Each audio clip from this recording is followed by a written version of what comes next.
Alright guys, magre-react tayo sa issue ni Boy AC Garage. Panoorin natin to guys.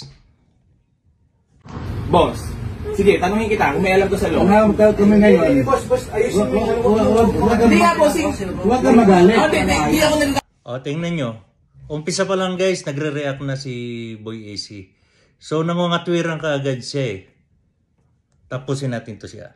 Bossing, ganito lang talaga mo sa bossing, ang second hand, ang pagbili ng second hand, kahit kami inaabutan din namin nasira. Okay? So ngayon, segundo pa lang inaabutan namin nasira. Pagkalabas pa lang ng automatic yan, pag nabayaran mo na yung unit yan, automatic as PCR na siya, boss. Non-refundable. Ano yan, bossing? Second hand yan. Second hand yan at hindi namin binibenta yung brand new sa inyo. Kasi nga, bossing, kahit modelo nagkakasira eh. Bossing, what? Tama naman si Boy AC. Second hand niya ng mga binibili niya. Pero dapat sinasabi niya kung anong issue ng unit niya. Dapat ipinapaliwanag niya para yung mga buyer niya handa, bibilhin ba niya o hindi yung isang unit na yan. Ang pagbili ng second hand, kahit segundo pa lang, bossing, pag yan tinirig sa inyo, para nagutan nyo, hindi namin tinirig sa inyo na bilhin yan. Tama? Nagilit na kasi yung pagbayad namin. Bossing, wala na ako doon. Ay hindi tama yung sinabi ni Boy AC na pananagutan niya. Pananagutan na ng buyer. Siyempre, pananagutan niya rin yan. Hindi porkit na nabili na wala na siyang pananagutan. Dapat panagutan ninyong dalawa dahil wala namang may gusto niyan. Diba?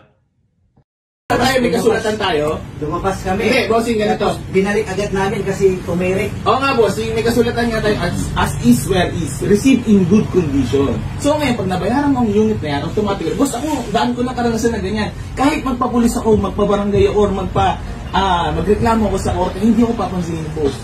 Kasi, bossing, ako may binila akong Ford Ranger, 350,000. Paglabas namin sa kanto, boss, tinirik kami. Pumatok ang makina. Wala kaming nagawa kahit magpabarangay. Bossing, yun nga hindi pinapaintindi ako sa inyo. Ayos sa reaction ni Boy AC Parang parang scammer ang dating Siyempre, matanda na kayo. Alam niyo na yung tama't mali, boss. Ganito na nga lang, bossing. Kung gusto niyo is tutulungan namin kayo, check yung unit. Siyempre, kung may kailangan palitan ng pyesa, automatic, so pananag. Wala kami doon. Yun na. Pinunta namin ito. Kaya nga tatawagan ko rin yung mismong owner kasi yan consignment lang sa akin. Kasi, yung unit na yan. Kasi ang ito namin, boss. Pumunta kami ng shop, boss. Pumunta kami sa shop. Automatically yan, bossing, huwag kayong, kasi di tayo bumibili ng laruan. Automatically, kung nabili niya, pag ngayon, kasi hindi naman namin napinilid sa inyo. So ngayon, may tutulong namin sa... Ayun, sa sinabi mo na lang Boy AC na hindi tayo bumibili ng laruan doon ka na, patama na sa iyan. Hindi laruan din ang binili nila sa'yo, kaya pananagutan mo rin yan. Sa inyo is, kontakin kayo may kanya, dahil may kailangan siya mekaniko, gagawin mo. I-check ko ano yung problem, kung bakit nagkakaganyan. Pero kung sakali mo may kailangan palitan pyesa, mananagutan niyo. Ma'am, huwag kayo mag-video. Gusto niyo po ba tayo mag-videoan? Hindi, hindi. Ano lang kami. Pati pagbibideo, ikaw nga nagbablog Ayaw mo yung nagbibideo kasi nila yan karapatan din nila yan. Hindi. Gusto nyo mag-video tayo, walang problema ho. Hindi, ang sa amin lang kasi, ayan, nausap na namin ng maayos. Sir, wait lang, nag-usap na tayo ng maayos Kasi ma'am, hindi kami manlulokong tao. Oo naman. Ito, nag-usap ko sa inyo ng maayos, bossing. Huwag niyo ako isa-isa lang ang bossing Ganito na lang, bossing, kukontakin kayo yung may kanya niyan, dahil may kailangan lang siyang mekaniko, pwede kayo mag-usap. Kasi may kailangan palit ang pyesa, papalitan natin. Kasi ang pan niya, boss, aming dadalhin doon sa may shop, ang aming hingin na yun. Kahit hingin lang kami ng kunting suwan lang doon sa paggawa. Ay, hindi mo pwede hulun. Wala akong ganun, boss. Wala akong ganun. Kahit sa kayo napunta nga sa boss, nakintindi mo. Sir, wait lang Dapat makipag-share ka dyan dahil wala namang may gusto na masira ang unit. Sino ba namang tao na gustong bumili ng sirang unit, di ba? So pananagutan nyo yan, Boy AC. Makipag-share ka, makipagtulungan ka.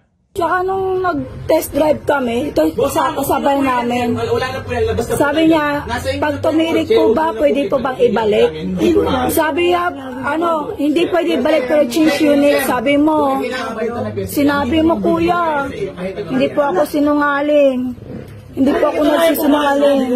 Nung nag O ayan, nagsisinungaling ka na. Oh. Nandiyan si ate, oh. Sinabihan mo pala na hindi pwede balik, pero pwede mag-change unit. Panindigan mo yan, sinasabi mo. test drive tayo, kasama ka po noon. Boss, walang ganun, sige nandyan.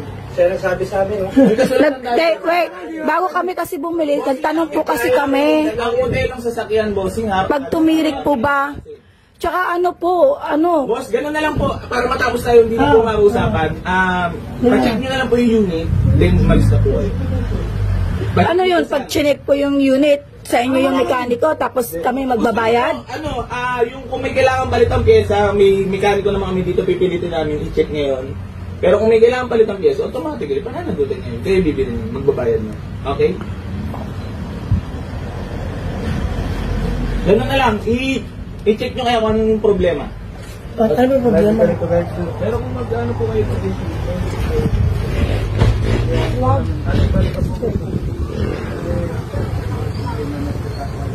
Wala talagang magagawa. ano po, i-check na lang po kung nasakali. Kasi yung Pagawa niyo po yan. sabi niya, minor lang. Parang bagong ano na ibabalik niyo yung Minor lang.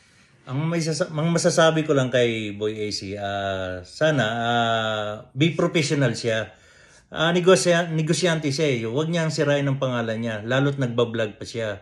Dapat pag kumuha sa kanya ng unit or bumili sa kanya, wala pa namang 1 day or 2 days, dapat may warranty at least 1 week.